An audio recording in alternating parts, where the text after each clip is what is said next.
doutora Marina Elaine Pereira, na nossa bancada. Bom dia mais uma vez, doutora Marina. Satisfação imensa tê-la conosco aqui no Repórter RMS News, abrindo só seu microfone. Bom dia, doutora Marina. Bom dia, Oliveira, tudo bem? Tudo, muito frio, né, doutora? Tô um pouco gripada aqui com o nariz ruim, tá. Rinite atacada. Esse é o período da IT, né, doutora? Rinite. É o período da IT. Eu tenho rinite sazonal, e então o ar gelado aqui atrapalha um pouco. Tá certo. No meu caso, doutora, é o período a ação da sinusite. Essa também não é fácil, minha amiga. Não. Doutora... Essa tem que ter intervenção. Essa é complicada. E eu fui descobrir depois de muitos anos, muita dor de cabeça, muito isolamento, muito quarto escuro. Daí um dia eu fui ao médico e ele disse o seguinte: vou fazer aqui um raio-x, uns exames, e detectou. E daí ele me explicou, né, todo o quadro clínico, e ele disse o seguinte: exato, é crônico, não tem cura, mas eu posso te ajudar nos momentos críticos. Então ele me passou ali um determinado medicamento, doutora, que quando eu vejo uma nuvem distante, eu já corro, dou uma olhada, cadê? Tá aqui? Não está. Então já vou para a farmácia, compro aquele medicamento e é bater e tirar. Um dia eu estava no estúdio da Rádio Cacique numa entrevista e, para você ver, o medicamento estava ali sobre a minha mesa. Chegou o prefeito Vitor Lippe, à época, e falou: olha, Oliveira, esse medicamento é batata, né? E daí ele me disse: tem uma pessoa da minha família que toma esse medicamento, né? E eu já vi outras pessoas da mesma maneira, mas se você quiser saber, você tem que procurar o seu médico, ok? Enquanto isso, infelizmente, esse é o cenário. Vamos começar, doutor, analisando os assuntos do dia. Vamos começar falando sobre a Prefeitura de Sorocaba, por meio da Secretaria da Saúde, que teve o trabalho, a importância da comunicação comunitária no combate à Covid-19, selecionado pela Organização Pan-Americana da Saúde, a OPAS, e o Ministério da Saúde, para ser reconhecido como experiência de excelência praticada por profissionais do Sistema Único de Saúde. A iniciativa, ela faz parte do Prêmio APS Forte no SUS, no combate à pandemia, lançado em 2020, que teve como objetivo identificar práticas exitosas com potencial de replicabilidade na atenção primária de saúde. Ao todo, foram reconhecidos publicamente 19 experiências de excelência praticada por profissionais do Sistema Único de Saúde, SUS, desenvolvidas no primeiro nível. Doutora Marina Elaine Pereira, como vê esse reconhecimento ao trabalho dos profissionais de saúde de Sorocaba no combate à Covid-19 por duas organizações das mais importantes dentro do setor, que é justamente a Organização Pan-Americana da Saúde, a OPAS, e o Ministério da Saúde? Nós estamos falando da experiência adquirida pelos profissionais do Sistema Único de Saúde. Doutora Marina. Reconhecimento muito justo, né, Oliveira?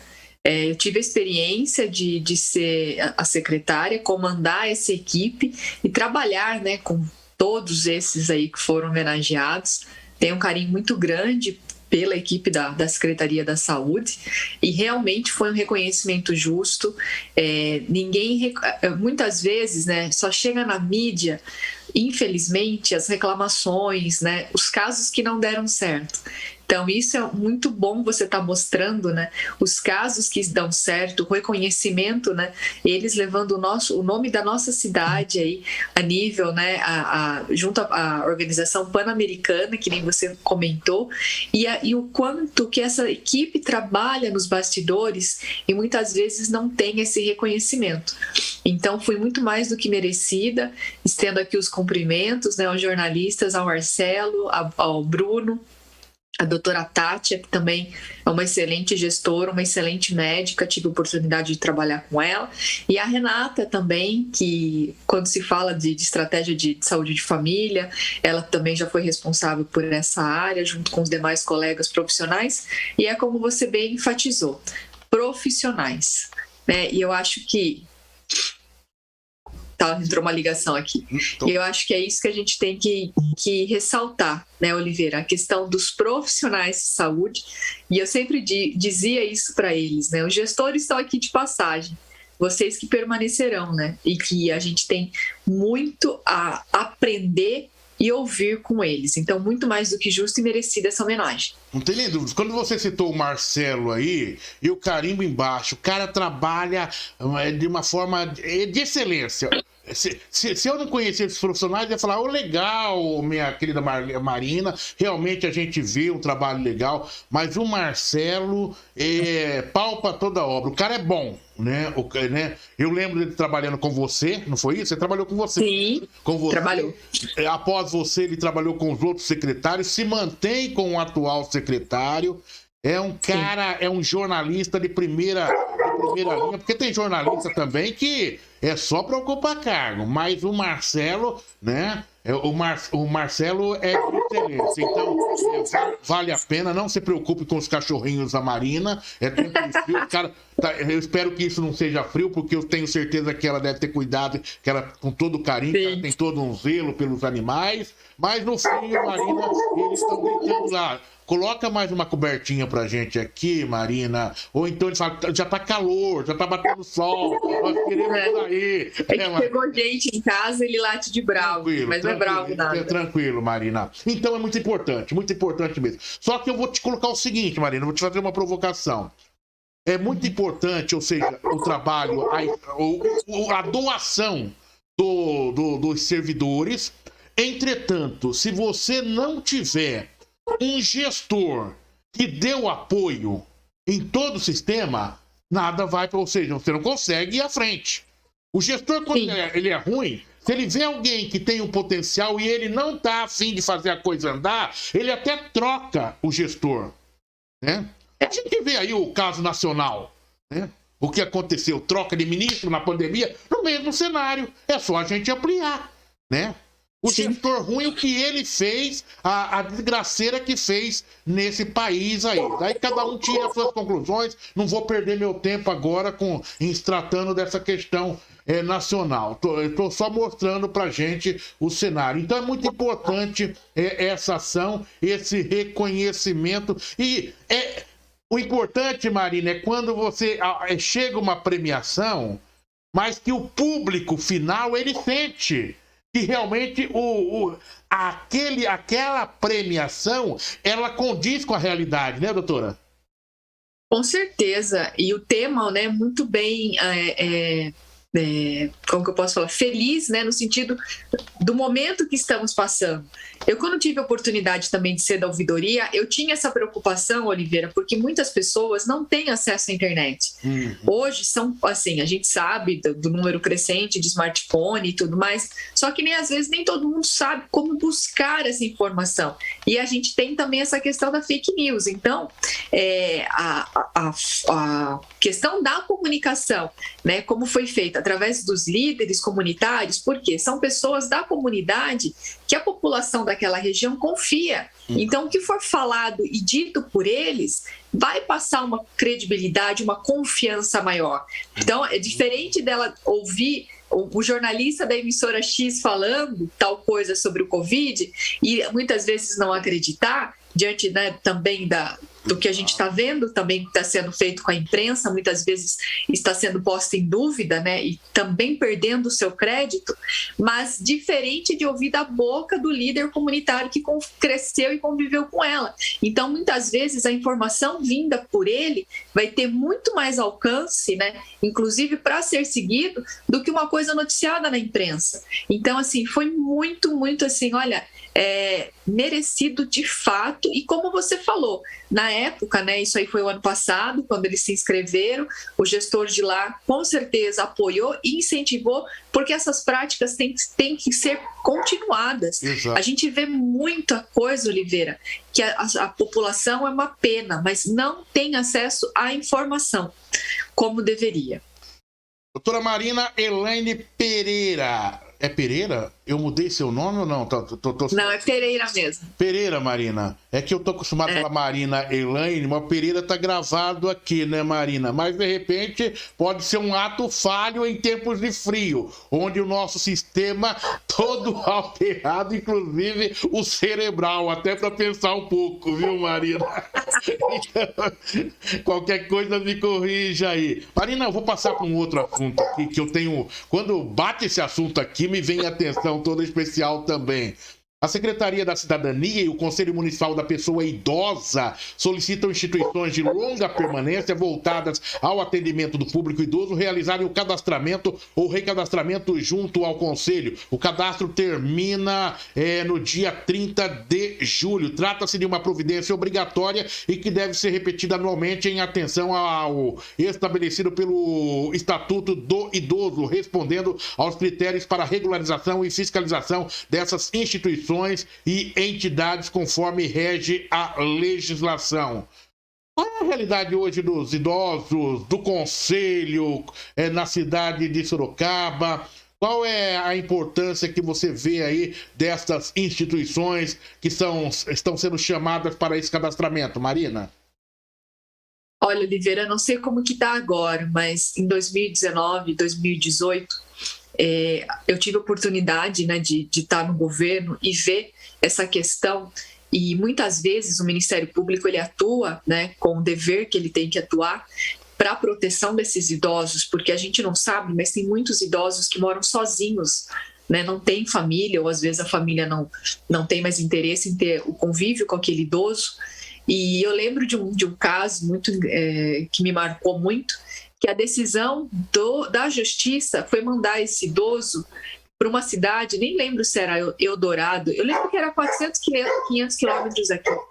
Então, como que o município vai dar assistência, como que o município vai monitorar, né, essa situação de um lugar tão longe? Então, a gente espera que Sorocaba, né, tenha entidades sérias, né, acima de tudo, sérias, mas locais, para que possa, de fato, fazer, né, esse trabalho junto aos idosos, porque muitas vezes eles têm resistência em sair das casas, né, que sempre moraram e também já sabem que já estão no final da vida e não gostariam de estar indo para um outro lugar, então gostariam de ficar na casa.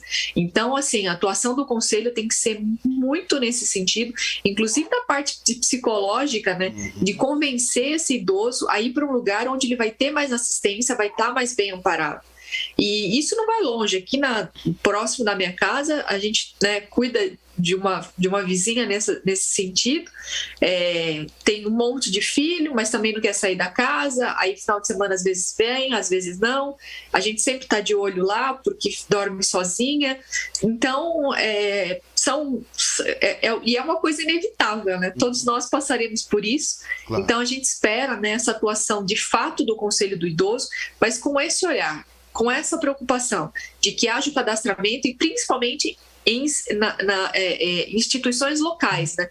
Que essa decisão que eu citei era de uma cidade de 400 500 quilômetros, não tinha nem como estar levando a pessoa para lá. Aliás, se eu fosse deputado, eu faria uma lei que seria o seguinte: que filho que não dá assistência aos pais idosos, que eles perdessem o direito à herança, né? Eu faria, porque, gente, é uma sacanagem Viu? Mas, na verdade, pode entrar com ação, né, Oliveira? Exato. É que ninguém entra, né? O pai pode entrar com ação pedindo alimentos para os filhos, né? Mas é aquela questão, constrangimento do pai, né, de deixar essa marca. Ele acha que vai deixar uma marca, quando é o filho que muitas vezes está marcando, está lhe ferindo, né, Marina? E atenção, não é só na baixa renda, não, viu? A baixa renda cuida, viu? É na alta sociedade. Eu já vi cada sacanagem na alta sociedade, inclusive para parente de médico, viu? De médico, tá? Andando de carrão aí, cuidar dos outros, com Mercedes aquilo, e deixando o pai, né, aos trancos e barrancos aí, só esperando o velho descer a sepultura, né, para poder pegar a herança. É uma puta, me desculpa, já foi, mas é uma sacanagem, né? É por isso que a gente fica de olho nessa questão aí e denuncie mesmo, não perca tempo quando você vê a situação. Mas eu acho que da mesma maneira, não teve a questão do feminicídio?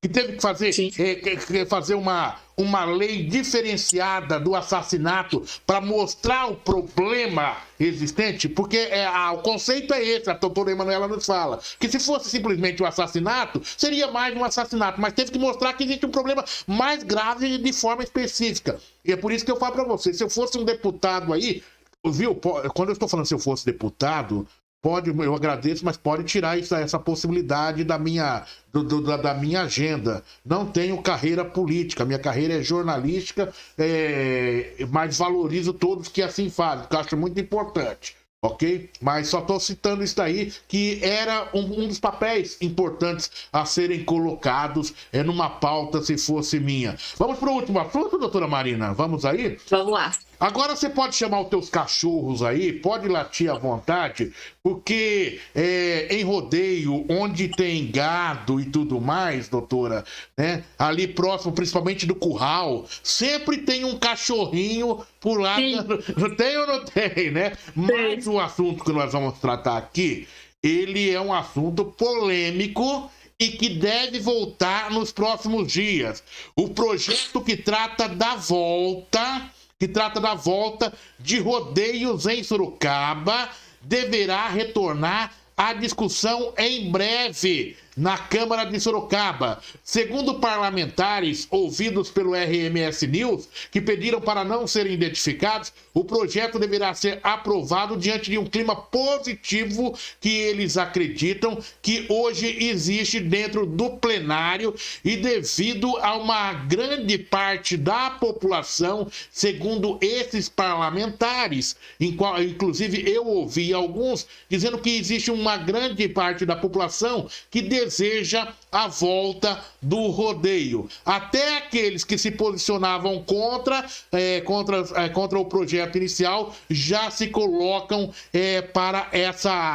favoráveis a esta votação. Vale lembrar que a Comissão de Meio Ambiente, de Proteção e Defesa dos Animais da Câmara de Sorocaba, formada pelos vereadores João Donizete, Fausto Pérez e pela vereadora Yara Bernardi, publicou em abril uma carta em que manifestava perplexidade com a divulgação de possível volta de rodeios na cidade. Por fim, todos os parlamentares que compõem a Comissão de Meio Ambiente declararam naquele momento que são contra maus tratos de animais, bem como a retomada de atividades que gerem sofrimento animal na cidade, como a prova de rodeios. Doutora Marina Elaine Pereira, se depender do que eu ouvi ontem, esse projeto volta nos próximos dias e voltando, ele tem grandes possibilidades de receber parecer favorável e ser aprovado na Câmara de Sorocaba. Inclusive, alguns parlamentares a qual eu conversei diziam até da situação de Itu, né, que vive há quase 2 anos sem rodeio, e eles dizem que tem trazido grandes prejuízos para a cidade. E aí, doutora Marina? É retrocesso, né, Oliveira? E foi muito, eu acho que tanto o executivo, né, claro que a cavalgada teve uma outra finalidade, mas ela foi também, acredito que decisiva para essa notícia que você está trazendo agora. Porque existiam, sim, alguns vereadores que estavam em cima do muro, e colocar esse projeto para votar agora, depois da cavalgada, vai ser quem estava em cima do muro talvez decida a favor, né? Muitos, né, não se informam direito e acreditam que não existe, não é mais aquele rodeio que se tinha lá 20, 30 anos atrás. Mas a gente sabe que não vai ter fiscalização, sabe? A gente tem que ser realista, né? Sorocaba não tem funcionário nem para fiscalizar a escola. Você acha que vai ter funcionário para fiscalizar o rodeio? Será que então os vereadores que votarão a favor do projeto, eles vão estar lá no dia, lá na arena, para fiscalizar se os animais estão sendo maltratados ou não? Então é nisso que eles têm que pensar. Só que sempre, Oliveira, vai ter sempre uma força maior, né? Outros tipos de interesses que a gente sabe que movimentam esse tipo de movimentação, esse tipo de projeto para ser aprovado. Então, com certeza, essa cavalgada teve também esse interesse de mostrar que, olha, que o pessoal gosta, é terra do tropeiro. Sim, são tradições. Eu postei isso na minha página pessoal do Facebook, participei já de vários rodeios, eu tive cavalo dos meus 14 aos meus 19 anos, por 5 anos eu tive cavalo, participava, assim, de desfile, como teve agora, mas isso não significa que tenha que ter a volta do rodeio. Né? A gente sabe, isso já está banido de várias cidades e tu talvez ainda permaneça porque não tem uma economia como a nossa, talvez precise desse suporte, né, que é dos maus tratos aos animais para ter uma renda aí subsidiária, mas aqui em Sorocaba, em pleno século XXI, é um retrocesso. Então a gente espera, né, que o bom senso prevaleça, que aqueles vereadores que ainda estavam em cima do muro, né, não se convençam por essa volta, porque a gente sabe, sim, que tem outros interesses por trás e que não são interesses, né, da cultura sorocabana, como estão pregando aí, infelizmente. Doutora Marina Elaine Pereira, foi um prazer imenso tê-la conosco mais uma vez aqui no Repórter RMS News. Muito obrigado pela sua participação. Até a próxima semana, doutora. Obrigada, Oliveira. Obrigada a todos aí que nos acompanharam. Boa semana para todo mundo. Uma boa semana para todos nós e espero que nos próximos dias a temperatura possa ir ganhando força, né, doutora Marina, e subir um pouco mais. Um abraço e um bom dia.